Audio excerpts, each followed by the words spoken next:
Grammar Girl here, I'm Mignon Fogarty. Welcome to the show about language and writing, rules, and cool stuff. This week, I have a Super Bowl-themed show with a quick and dirty tip about where we get the words wage and wager and whether they're related, a meaty middle about what it means to punt something, and a tidbit about football shapes and words from the NFL Rulebook. But before we start, I have an AP Style webinar coming up February 28th with Reagan.com. It's a basic and intermediate level session for people who need to know AP Style for work. It's live, and you can ask questions at the end. But if you can't make it live, it'll also be recorded. I'll put a link in the show notes, and I'll also be tweeting about it. My Twitter handle is Grammar Girl. And speaking of Twitter, I do gather and often answer listener questions there. And a couple of months ago, A.L. Wicks asked, "What's the connection between wage and wager?" I'm answering this question today in my Super Bowl episode because I live in Nevada, so I see what a big gambling weekend, a wagering weekend, this is every year. Wage and wager both came into English in the early 1300s from an Old North French word, wage, that means to pay, pledge, or reward, and was spelled G-A-G-E in Old French.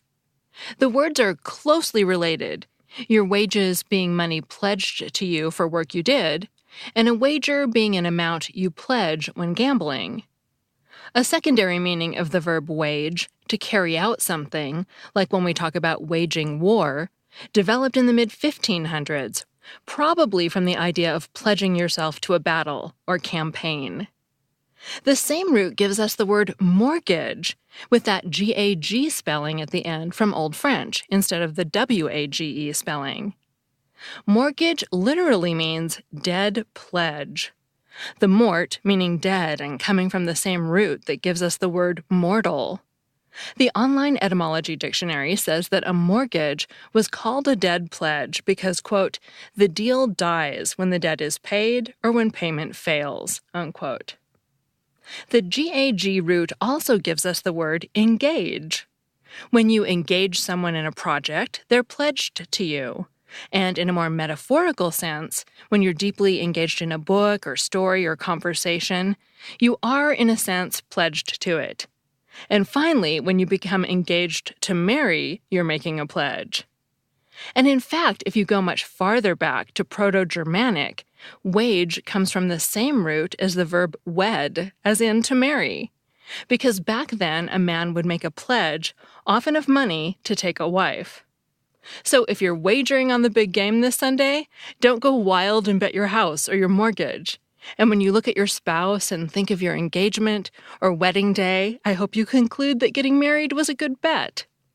And before we move on, Bookworm Baby 25 coincidentally asked me a different question about the word wage while I was writing this piece.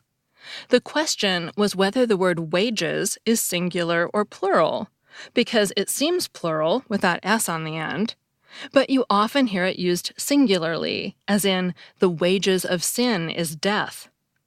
In that sense, the wages means the reward, or the payment. The Oxford English Dictionary has wages listed as both singular and plural, as do other dictionaries, and the oldest entries treat it as singular. In fact, the oldest entry is probably that line from the book of Romans in the Wycliffe Bible, the wages of sin is death. Means is a similar word that can be both singular and plural, as in, it was a means to the end, or by using these means, he could change the outcome. In general, when means and wages have a sense of being one thing, go with the singular. And when they have a sense of being multiple things, go with the plural.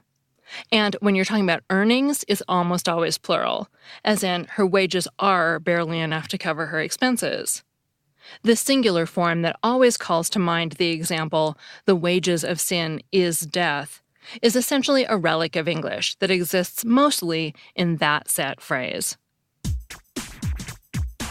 Before we get to punting, it's 2019. Are you still doing things the old way at work? Well, try Capterra, the leading free online resource to find any business software you need. Search more than 700 types of software, including project management databases, email marketing platforms, and management software designed for your specific industry. And with more than 700,000 reviews of products from real software users, you can compare options and make an informed decision. Join the millions of Capterra users and find the right tools for your business. I used the simple search engine to look for software to create online courses, and I found all the ones I've heard of, plus a few new ones. It looks like a great place to quickly get the rundown on all the right tools in one place. Visit capterra.com/grammar today to find the right tools to make 2019 the year for your business. It's free. capterra.com/grammar. capterra.com/grammar. Grammar Girl is also sponsored by Babbel, the language learning app that'll get you speaking a new language with confidence. Choose from 14 languages, including Spanish, French, and Polish. Babbel is designed to get you speaking your new language within weeks with a proven teaching method that helps you perfect your pronunciation and accent. Lessons are lovingly crafted by real language experts, not a translation machine. That's why Babbel is the top-selling language learning app in the world. I find Babbel easy to fit into my day. Because it's an app and I always have my phone with me, I can do the short interactive lessons while I'm waiting for a meeting to start, or I can dig in longer when I'm on the treadmill. And I'll admit it, I like the little happy sound it makes when I finish a lesson. To try Babbel free, go to Babbel.com or download the app today. That's Babbel, Babbel.com, or download the app to try it free. Babbel, speak a new language with confidence. To continue with our Super Bowl theme, next we're going to talk about punting. Punting first arose as a way to describe kicking a ball dropped from the hands before it hits the ground in rugby in the mid-1800s. And in football, that's American football, it means essentially the same thing. To punt means to kick the ball down the field. But as an idiom, to punt means to give up, to defer action, or to pass responsibility off to someone else. Nobody is really sure where the word punt comes from. It might have been from a regional dialect in England that might have come from the word bunt, but like I said, nobody really knows. I can tell you that the other kind of punting you may be thinking about, the kind related to flat-bottomed boats you still often see propelled by men and women with long poles on the River Thames in Cambridge, England, that word has a completely different origin. It comes from the Latin word for flat-bottomed boat that also gives us the word pontoon. Part of the Latin root is the word pons, which means bridge, because these flat-bottomed boats were sometimes used to support a temporary bridge. Punt actually has a lot of obscure meanings as both a noun and a verb in glassmaking, gambling, and beyond. But let's get back to our modern giving up meaning. Here are a few examples from the news. In December, the Washington Post described the U.S. Congress as, quote, punting the government shutdown into the new year, unquote. In other words, they gave up on fixing it in 2018 and decided to wait until 2019. The Post also described how the British Parliament, quote, punted one of the most momentous decisions in British history, Brexit, to a referendum, unquote. In other words, rather than deciding themselves whether Britain should leave the European Union, they punted responsibility for the decision to the British people. This phrase has its origin in football, and to understand why, you need to know the role that punting plays in the game. With that in mind, here is Grammar Girl's first ever lecture on football. In football, two teams fight for possession of the ball, trying to get it to their own end zone to score points. Once a team has possession of the ball, they get 4 chances to advance 10 yards. These chances are called downs. If a team runs a play and advances 10 yards, they gain 4 downs. If they advance another 10 yards, they get another 4 downs, and so on. The goal is to keep advancing until you're close enough to run the ball into your end zone or throw it to a receiver in the end zone. But moving forward 10 yards, when you're blocked by guys who weigh 300 pounds or more, isn't easy. Teams that don't gain those 10 yards run through their downs until they find themselves on their 4th down, their final chance. At that point, they have two choices: punt the ball down the field to the other team, or keep the ball and try one more time to gain those 10 yards. For most of the history of football, most teams on most fourth downs chose to punt. That's because punting allows you to push the other team back down the field, farther from their end zone. But punting is essentially giving up. A coach who chooses to punt on a fourth down is essentially saying the chance of us failing on this play is so big that we're just going to give the ball to the other team. That's where the idiomatic sense of punting arises. The sense of giving up, backing out, and deferring action. It represents taking the safer route rather than the riskier one.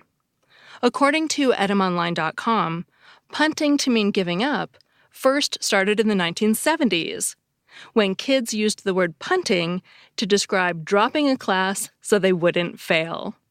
But guess what? The use of data analytics in sports has revealed that punting on fourth downs isn't such a safe bet after all. NFL coaches who run the numbers often find their teams have done better when they've attempted to convert on fourth downs rather than choosing to punt. We saw this in last year's Super Bowl when the Philadelphia Eagles faced the New England Patriots. The Eagles coach twice ran a play on fourth downs instead of punting, and the Eagles won the game. Will we see the same thing in this year's Super Bowl? Will punting come to be seen as risky rather than safe? And if so, will the meaning of this idiom also change over time? We'll start to find out on Sunday. And if someone asks you to make nachos for the game, don't punt the request and bring plain chips instead. That's just not the same. That segment was written by Samantha Enslin, who runs Dragonfly Editorial. You can find her at dragonflyeditorial.com or on Twitter as dragonflyedit. Before we wrap up, I have a shout-out to a listener named Jim, who found out that I was doing a Super Bowl-themed episode and sent me the whole National Football League Rulebook. As you may imagine, it's really long, but thankfully, he was with the NFL for 15 years and pointed out some of the more interesting parts.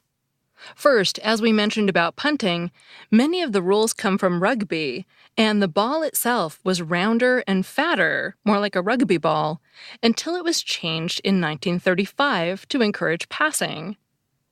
The rule book refers to the ball's shape today as a prolate spheroid. Spheroid meaning roughly to have the shape of a ball or globe, and prolate that comes from a Latin word that means, among other things, extend. So the ball is an extended sphere. And one especially interesting word in the rulebook is muff. According to the rulebook, Article 6, a muff is, quote, the touching of a loose ball by a player in an unsuccessful attempt to obtain possession of it, unquote. It's used as a verb throughout the rulebook. For example, after a valid fair catch signal, the opportunity to catch a kick does not end if the ball is muffed. The Oxford English Dictionary says to muff means to miss, as in to miss a catch or a ball, especially in the game of cricket.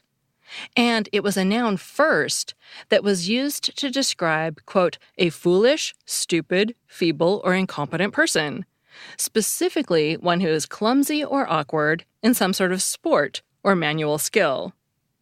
And the OED includes the phrase to make a muff of oneself. I played sports in school, and I was okay at softball and gymnastics, but I never had the coordination for fast-moving ball sports. So you could say I was a bit of a muff at basketball and soccer. The origin of this meaning of muff is unclear, but the online etymology dictionary speculates that it might have come from the idea that you're clumsier when you have your hands in a muff to keep them warm. So thanks again, Jim. And for all you listeners who will be watching the game, I hope your favorite player doesn't muff the ball.